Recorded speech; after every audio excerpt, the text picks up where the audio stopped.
Hello, this is Zahil Alam. Welcome you on Frankly Speaking. My guest today is Princess Maria Amor. She is the founder and president of the We Care for Humanity, WCH. This is a non-profit organization whose main mission is to raise universal humanitarianism and had spearheaded humanitarian projects in various countries, including Nigeria, India, Sri Lanka, Malaysia, Indonesia, Morocco, Egypt, Korea, United States, Malta, Philippines, and in Bangladesh. In addition, Ms. Amor is the brain of the global officials of Dignity Awards, that is called GOD, highly acclaimed humanitarian awards. She travels around the world to perform humanitarian works via Traveling Princess TV show, as she represents numerous global organizations as Goodwill Ambassador. We welcome Princess Maria Amor. Welcome. Hello. Nice to have you on my show. Thank you so much for having me here at your wonderful show, Frankly Speaking. My honor and my privilege. Thank you very much, Maria Amor. Very first question is why you are in Bangladesh? Well, I'm here, number one, is in my capacity as the chairman of the Global Order of Dignitaries and Philanthropists. That's the humanitarian awards that we hold annually, and now we're holding regional awards.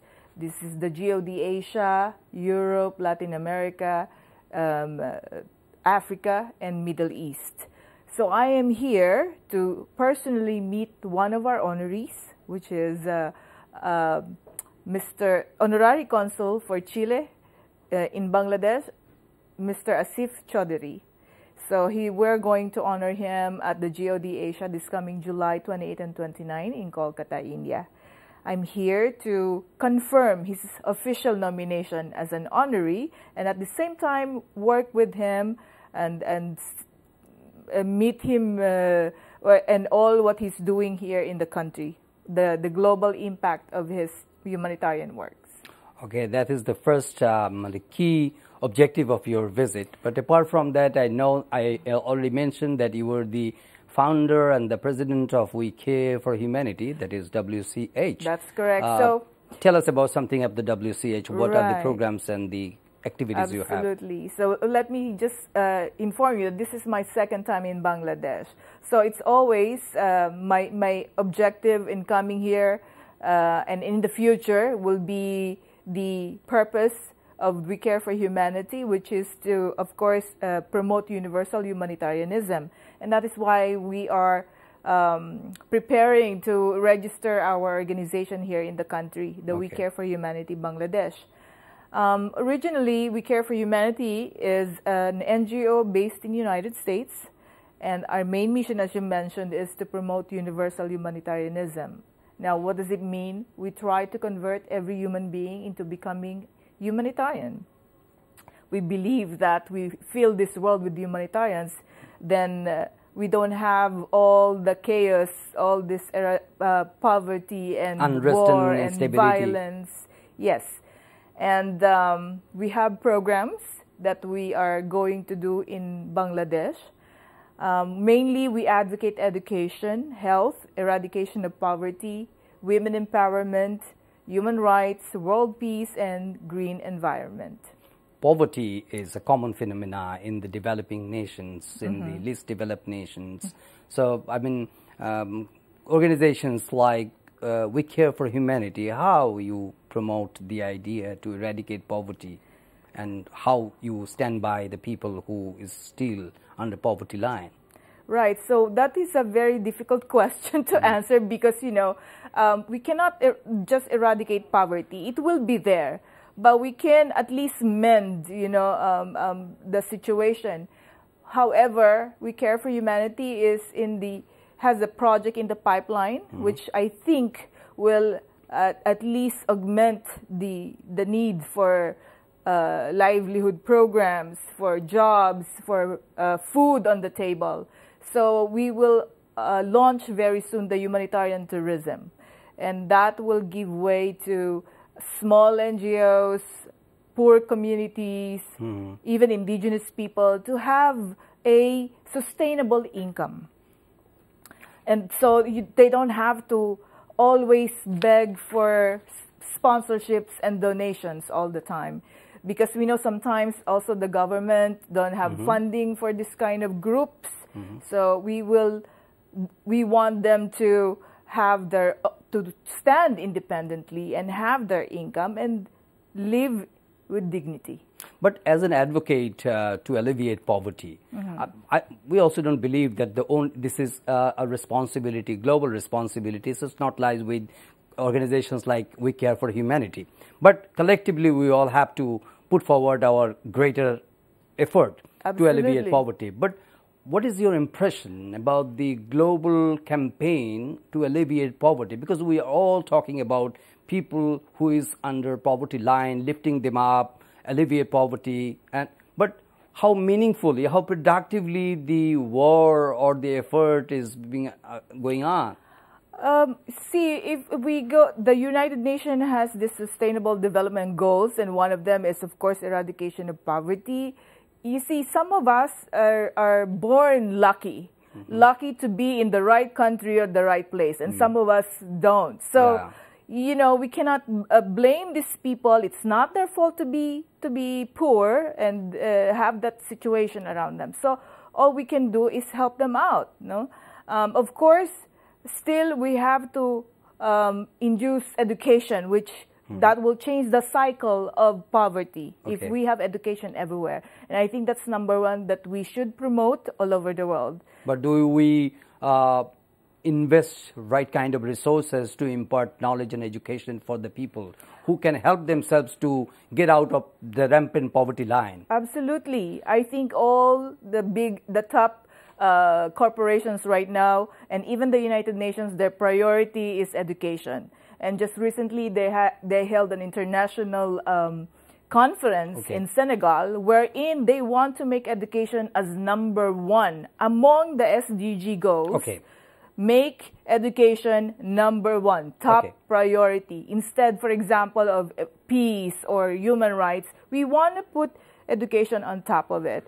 She is the president and founder of the We Care for Humanity. We are talking about the imparting education for least privileged people, because we need to have human capital. We need to have more human resources. But I mean, this is a lofty, gigantic, titanic task for all of us, the countries, even for Bangladesh. So how the international community, how the international partners, how the global bodies are standing by to the people who need to have right kind of attention in developing their education? Well, by strongly campaigning for it, because, you know, we need the support also of the government. It's not just the only private sectors can totally do and give education. The government has a big play on this. They have to implement, legalize, for example, the free education to all, right? And if there is need from private sectors to come in and invest infrastructure or whatsoever, then they come in. But there has to be some kind of legalities and implementation coming from the government. So strong campaign is very important. But I mean, organizations like United Nations, countries like the super developed nations, do they have right kind of attention to lift out the people in need, especially who are underdeveloped? In fact, as I mentioned, recently they held an international conference in Senegal, where it's being led by the country of France, the president of France, I believe. And there were many participations coming from gigantic corporations.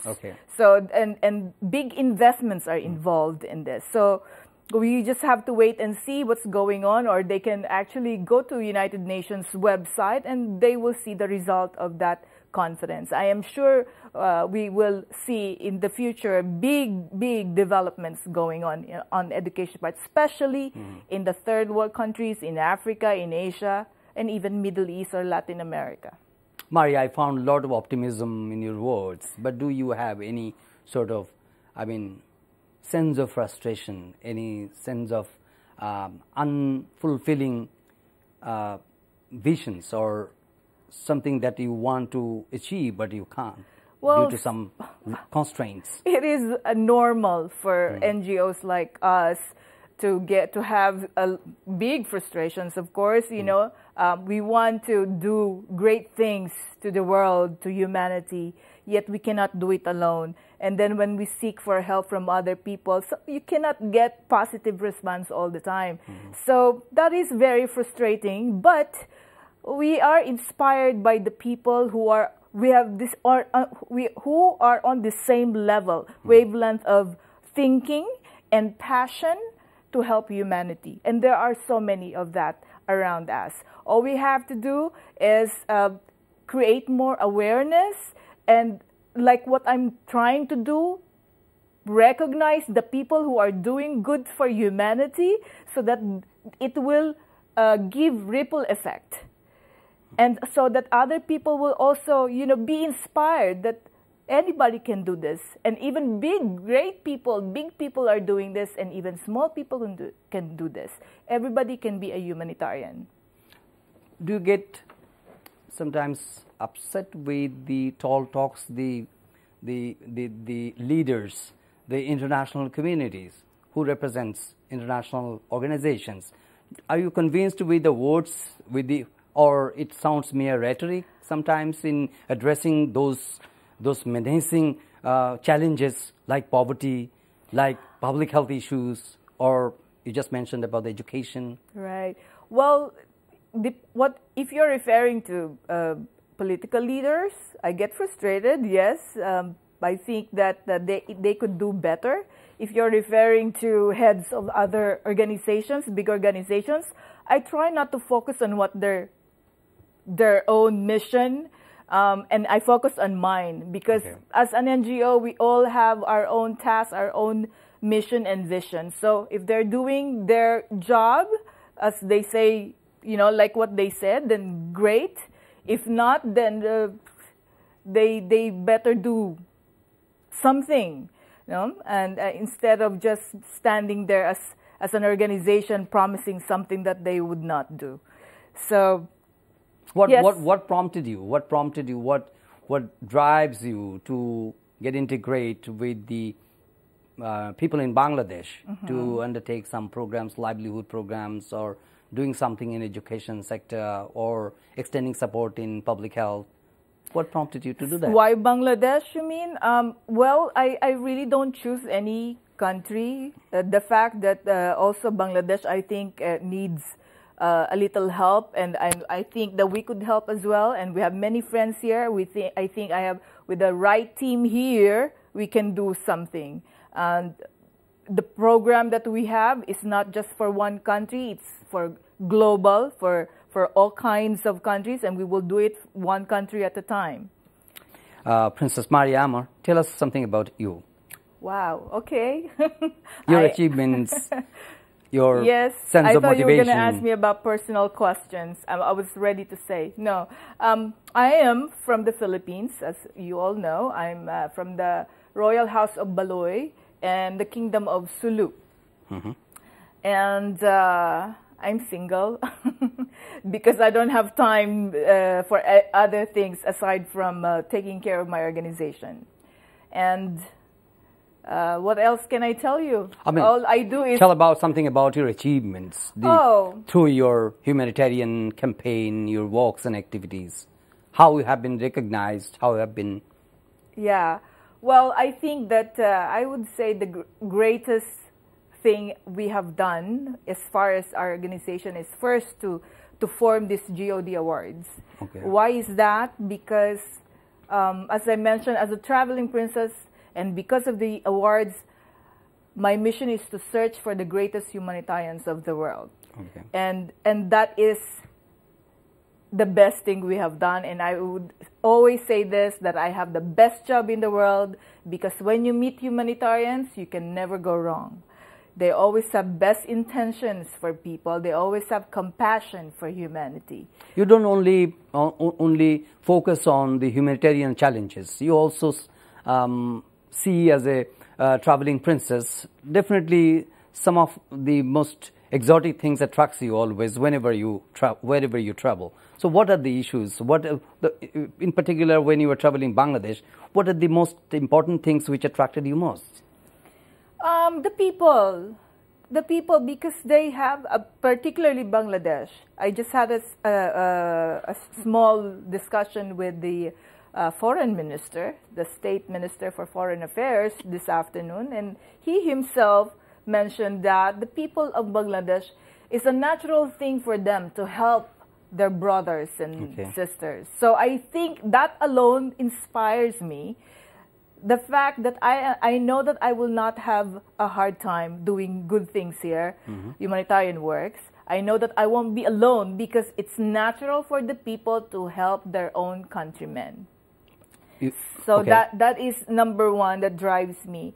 I think that I really don't have any particular expectations or requirements for me to be in one place, in one country, and share and expand the vision and mission of my organization.